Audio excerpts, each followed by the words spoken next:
ಇತ್ತೀಚೆಗೆ ನಡೆದ KA civil ಪ್ರಶ್ನೆ ಪತ್ರಿಕೆ ಇದು. ಸೊ ಪ್ರೆಸಿಡೆಂಟ್ ಆಫ್ ಇಂಡಿಯಾ ರಾಷ್ಟ್ರಪತಿಗಳ ಬಗ್ಗೆ ಕೇಳಿರೋ ಪ್ರಶ್ನೆ, ಅವರ ಅವಧಿ ಕೂಡ ಓಕೆ ಕರೆಕ್ಟ್ಲಿ ಮ್ಯಾಚ್ಡ್ ಅಂತ ಕೇಳ್ತಾ ಇದ್ದಾರೆ ಇಲ್ಲಿ. ಡಾಕ್ಟರ್ ಎಸ್ ರಾಧಾಕೃಷ್ಣನ್ ಅವರು 1962ರಿಂದ 67ರ ಅವಧಿ ತನಕ ರಾಷ್ಟ್ರಪತಿಯಾಗಿದ್ದರು. ಅದಲ್ಲದೆ ಎರಡನೇ ರಾಷ್ಟ್ರಪತಿ ಇವರು ಭಾರತದ್ದು.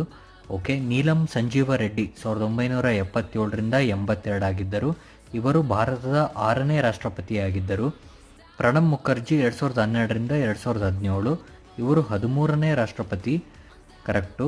ರಾಮನಾಥ್ ಕೋವಿಂದ್ 2017ರಿಂದ 2022, ಇವರು 14ನೇ ರಾಷ್ಟ್ರಪತಿಯಾಗಿದ್ದರು. ಇದು 4 ಕೂಡ ಕರೆಕ್ಟ್ ಆನ್ಸರ್ಸ್ ಇಲ್ಲಿ. ಜೊತೆಗೆ ನೀವು ಭಾರತದ ಮೊದಲ ಮಹಿಳಾ ಪ್ರೆಸಿಡೆಂಟ್ ಯಾರಪ್ಪ ಅಂದರೆ ಪ್ರತಿಭಾ ಪಾಟೀಲ್, ಅವರು 12ನೇ ಪ್ರೆಸಿಡೆಂಟ್ ಆಗಿದ್ದರು.